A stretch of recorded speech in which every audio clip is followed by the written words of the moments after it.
ডিমের বাজার স্থিতিশীল রাখতে সাময়িকভাবে সীমিত সময়ের জন্য 4.5 কোটি পিস ডিম আমদানির অনুমতি দিয়েছে বাণিজ্য মন্ত্রণালয়।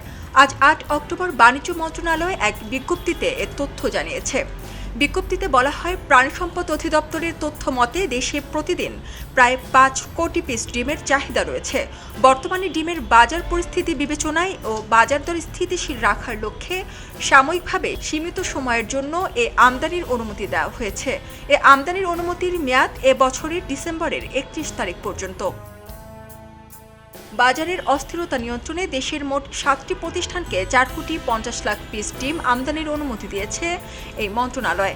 আমদানিকারক প্রতিষ্ঠান ঢাকার দক্ষিণ যাত্রাবাড়ির মেসার্স মিম এন্টারপ্রাইজকে 1 কোটি পিস, যশোর চৌরাস্তা মোড়ের মেসার্স তাওসিন ট্রেডার্সকে 1 কোটি, সাতক্ষীরার লাফসা এলাকার মেসার্স সুমন ট্রেডার্সকে 20 লাখ, রংপুরের ভোগী এলাকার আরিফ ট্রেডার্সকে 30 লাখ পিস ডিম আমদানির অনুমতি দেওয়া হয়েছে। এছাড়া রাজধানীর মতিঝিল বাণিজ্যিক এলাকার হিমালয়কে 1 কোটি পিস, শান্তিনগরের মেসার্স প্রাইম কেয়ার বাংলাদেশকে 50 লাখ পিস এবং তেজকুনিপাড়ার মেসার্স জামান ট্রেডার্সকে 50 লাখ পিস ডিম আমদানির অনুমতি দেওয়া হয়েছে। আমদানির জন্য প্রতিষ্ঠানগুলোকে 7টি শর্ত দেওয়া হয়। প্রতিষ্ঠানগুলোকে সরকার কর্তৃক নির্ধারিত শুল্ক, কর পরিশোধ ও অন্যান্য বিধিবিধান মানতে হবে। ডিম আমদানির প্রতি চালানের 15 দিন পূর্বে সংশ্লিষ্ট কর্মকর্তাদেরকে জানাতে হবে। আমদানির অনুমতি পাওয়ার পরবর্তী 7 দিন পর অগ্রগতির প্রতিবেদন বাণিজ্য মন্ত্রণালয়ে জমা দিতে হবে।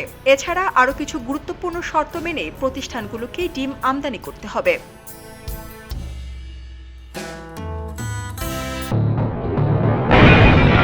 সবাই যখন জোয়ারে গা ভাসায়, কেউ কেউ শির দাঁড়া সোজা করে ঘুরে দাঁড়ায়। সময় যেখানে প্রতিনিয়ত হার মেনে নিতে শেখায়, কেউ কেউ চ্যালেঞ্জ ছুড়ে দেয়।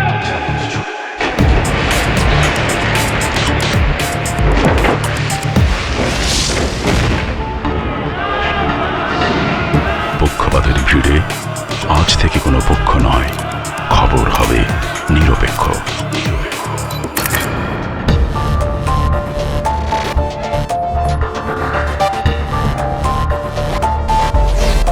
বানোয়াট তথ্যবাদ, খবর হবে নিখাদ। ভেঙে গুজবের শিক, খবর হবে নির্ভীক। এলো মুক্ত চিন্তার স্বাধীন দৈনিক খবরের কাগজ। এখন খবর হবে নিখাদ, নির্ভীক, নিরপেক্ষ।